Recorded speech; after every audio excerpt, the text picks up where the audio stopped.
2026 football বিশ্বকাপটা আসলে ধরে রাখার অভিযানে মাঠে নেমেছে আর্জেন্টিনা। আর্জেন্টিনা যেভাবে পারফর্ম করছে, ৩৯ বছর বয়সী মেসি যেভাবে পারফর্ম করছে, সেটা এক কথায় অবিশ্বাস্য। বিশ্বকাপ টুর্নামেন্টে তারা শিরোপা আসলেই ধরে রাখতে গেছে। আর্জেন্টিনা নিজেদের প্রথম ম্যাচে আলজেরিয়াকে ৩-০ গোলে হারিয়েছে। সেই ম্যাচে আর্জেন্টিনার জয়ের নায়ক ছিলেন মেসি, হ্যাট্রিক করেছেন। ব্রাজিলিয়ান কিংবদন্তি রোনালদো নাজারিওকে ছাড়িয়ে জার্মান কিংবদন্তি মিরোস্লাভ ক্লোজার পাশে বিশ্বকাপের সর্বোচ্চ গোলের রেকর্ডে নাম বসিয়েছিলেন লিও।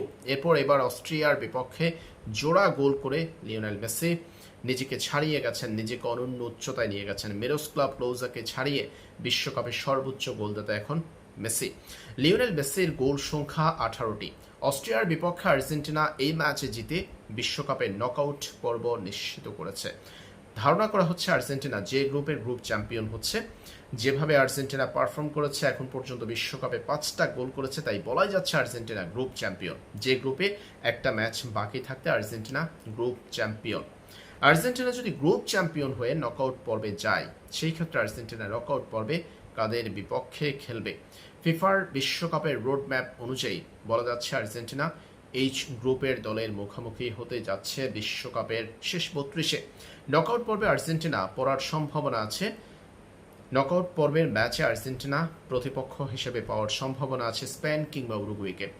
এইচ গ্রুপের শেষ ম্যাচে মুখোমুখি হবে স্পেন এবং উরুগুয়ে, সৌদি আরাবিয়া ও কেপ ভার্দে। স্পেনের 4 পয়েন্ট, উরুগুয়ের 2 পয়েন্ট, কেপ ভার্দের 2 পয়েন্ট আর সৌদি আরাবিয়ার এখন পর্যন্ত 1 পয়েন্ট। প্রত্যেকটা দলই খেলেছে 2টা করে ম্যাচ। এখানে একটা দল একটা ম্যাচ জিতেছে, একটা ম্যাচ ড্র করেছে, সেটা স্পেন। অপর দলগুলো শুধু ড্রই আছে, এখনো পর্যন্ত কোনো জয়ের দেখা পায়নি। আর্জেন্টিনা গ্রুপ চ্যাম্পিয়ন হয়ে নকআউট পর্বে উঠতে যাচ্ছে। তারা এইচ গ্রুপের দ্বিতীয় দলের বিপক্ষে খেলবে রাউন্ড অফ 32-তে। সেই ক্ষেত্রে আর্জেন্টিনা এইচ গ্রুপের দ্বিতীয় দলের বিপক্ষে খেলতে দেখা যাবে আর্জেন্টিনাকে। যদি শেষ ম্যাচে স্পেন উরুগুয়েকে হারিয়ে দেয়, সেই ক্ষেত্রে দ্বিতীয় দল হওয়ার সুযোগ থাকবে কেপ ভার্দের সামনে। তাদেরকে জিততে হবে সৌদি আরাবিয়ার বিপক্ষে। সেই ক্ষেত্রে আর্জেন্টিনা এইচ গ্রুপের দ্বিতীয় দল হিসেবে রাউন্ড অফ 32-তে পাবে কেপ ভার্দেকে। তাদের 5 পয়েন্ট হবে, তারা এইচ গ্রুপের দ্বিতীয় দল হবে। আর স্পেন 7 পয়েন্ট নিয়ে চলে যাবে নকআউটে গ্রুপ চ্যাম্পিয়ন হয়ে।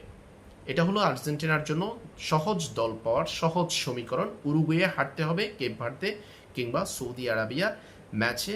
কেপ ভার্দে কিংবা সৌদি আরাবিয়ার ম্যাচে জিততে হবে একটা দলকে, ড্র করা যাবে না। ড্র করলেও কেপ ভার্দেকে পাবে আর্জেন্টিনা। ড্র করলেও কেপ ভার্দের হবে 3 পয়েন্ট। সেই ক্ষেত্রে একটা সহজ প্রতিপক্ষ পেতে যাচ্ছে আর্জেন্টিনা। যদি স্পেন পরাজিত হয়, উরুগুয়ে জিতে, সেই ক্ষেত্রে কি হবে? স্পেন যদি পরাজিত হয় এবং উরুগুয়ে যদি জিতে স্পেনের বিপক্ষে, সেই ক্ষেত্রে উরুগুয়ে হবে গ্রুপ চ্যাম্পিয়ন। তাদের অর্জন হবে 5 পয়েন্ট। গোল ব্যবধানে কেপ ভার্দের থেকে এগিয়ে থাকার সম্ভাবনাই বেশি। তখন উরুগুয়ে হবে গ্রুপ চ্যাম্পিয়ন। সেই ক্ষেত্রে তারা নকআউটে যাবে গ্রুপ চ্যাম্পিয়ন হিসেবে। আর দ্বিতীয় দল হবে স্পেন, তাৎক্ষণিক দ্বিতীয় দল হবে স্পেন 4 পয়েন্ট নিয়ে। যদি সৌদি আরাবিয়াকে কেপ ভার্দে পরাজিত করে, তখন কেপ ভার্দের হবে 5 পয়েন্ট। তাদের বর্তমানে 2 পয়েন্ট আছে, তখন তাদের হবে 5 পয়েন্ট। সেই ক্ষেত্রে তৃতীয় দল হবে স্পেন, আর কেপ ভার্দে দ্বিতীয় দল হয়ে রাউন্ড অফ 32-তে যাবে এবং আর্জেন্টিনা খেলবে কেপ ভার্দের বিপক্ষে। তাই এখনই এইচ গ্রুপ থেকে উরুগুয়ে কিংবা স্পেনকে পাবে আর্জেন্টিনা, এটা নিশ্চিতভাবে বলা যায় না। বলা যাচ্ছে উরুগুয়ে, স্পেন কিংবা কেপ ভার্দের যে কোনো একটা দলকে পেতে যাচ্ছে আর্জেন্টিনা। তাই রাউন্ড অফ 32-তেও আর্জেন্টিনার সামনে সহজ প্রতিপক্ষ পড়ার সম্ভাবনা জোরালো।